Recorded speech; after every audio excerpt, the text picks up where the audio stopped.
Greetings, everybody. This is another video brought to you by IP. It's late at night, but I decided to do another video because, I have a lot on my mind and, I just want to share it. And this time I'm going to be speaking about something that, I've thought about for years, and I just never really heard a thorough video explaining what I'm about to explain to you right now. The title of this video will be Marvel versus DC. Not saying which is better, although I have my favorite out of the two. I won't disclose that right now because I wanted to stay on topic, which is me basically breaking down the difference between Marvel and DC. Just showing, and you can decide which one you like best based upon what you understand about the two properties. Without taking too long with it, it's going to be kind of a short video due to time. But let's start off with DC, since it came out first. Particularly the Snyder or the DCEU. The very first film that was released was Man of Steel. When Man of Steel came out, this was a year after Dark Knight Rises. Dark Knight Rises was the last film in the Nolan trilogy.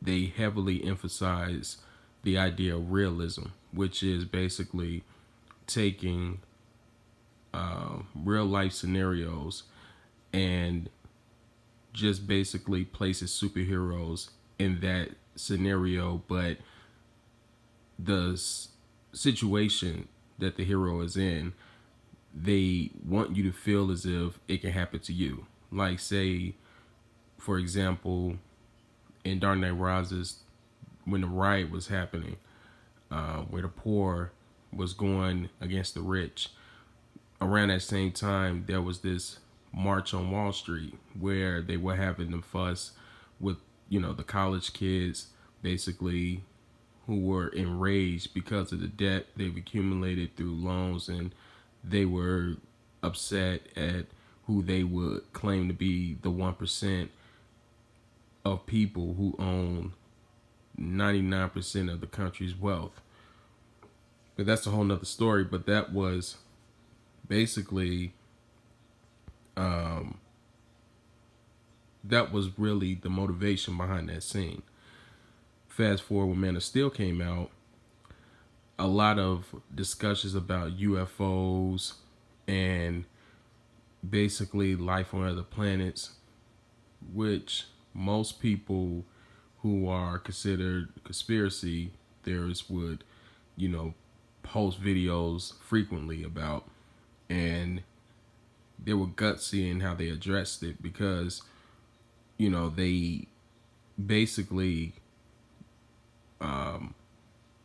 didn't try to shy away from the tone of the whole film being, what if an alien lived in our presence? And him being, it was really dark, but the word dark is used loosely in today's media concerning, this film. Dark, when they say dark, they just mean that it was emotionally heavy, or the casualties in the film was, shown explicitly. You've seen people die from the World Engine. You've seen buildings collapse, and I've heard one guy say it kind of reminded him of growing up in Bosnia, which is kind of deep if you know the history behind what happened in Bosnia. It was, a mass genocide, and, it was a lot of evil deeds done, to those people. I actually had a friend who was Bosnian. But, the whole thing is the tones are totally different between DC and Marvel. DC like to emphasize that they make movies with superheroes in them rather than just superhero movies. So they set the standard because since their superheroes came out first, naturally they would show the standard of how to apply superheroes to a world where superheroes aren't already known. And that was Man of Steel job. And right after that, they had a response with Batman v Superman, showing how would humans respond, and they embodied that whole idea in Batman.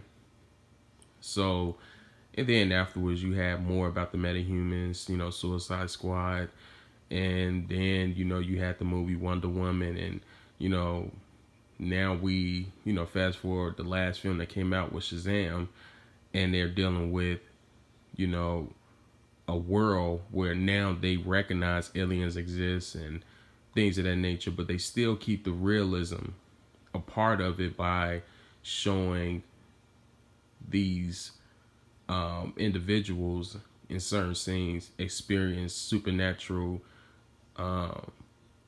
paradigms and having visions, which a lot of people, if you know anything about those who are familiar with the supernatural, um, there are plenty of videos that where people explain, I've seen this, I've seen that, and it's kind of creepy if you're not prepared for it. So it's your own discretion. But let's look at Marvel. Marvel is, well, the first film to really launch it off was Iron Man. It came out the same time, probably a couple of months before Dark Knight came out in 2008. And this was launched because Marvel existed in film before, years before, at least 9 years before Iron Man came out. It started with Blade. And afterward, you had the Spider-Man, the X-Men franchise, and those films were indeed good. But Iron Man is where the MCU basically have its foundation from. That's basically where it started the MCU. And they're the total opposite of DC. They have a lot of, basically, it's the definition of superhero films, not movies with superheroes in them. But it's as if the world, it's the reactions to these heroes, the way that people respond to them, the scenarios, the everything I explained in DC, Marvel kind of leaves out for interpretation. They don't really dive into the details on what humans would be like if this, basically their motto is to entertain. And so they just wear it proudly. It's almost like a person who wear their emotions on their sleeves. It's like they're not trying to have any hidden they don't have no subtleties when it comes to the superheroes. They want you to know this is a superhero film. They want you to know that it's going to be laughing jokes, and the action is fast paced. It's not much complex dialogue, and the characters aren't as iconic as DC, but they're more grounded in terms of their relatability. So and like I said, this video is supposed to be short, but that's basically it. You have realism, and then you have something that's just cliche in terms of superhero, the superhero genre, and this is a fact. This is just the way the movies are constructed, and there's no shame in that. From Kevin Feige and what type of films he enjoyed making. It's up to the person who's watching it, but that's all. That's it in a nutshell. I mean, like I will go in more details about what Marvel represent, but I believe I touched on that by expressing, what DC does, and Marvel's the opposite of that. So whichever one, a person likes is up to them. But that's basically the summary of how to compare the two. All right.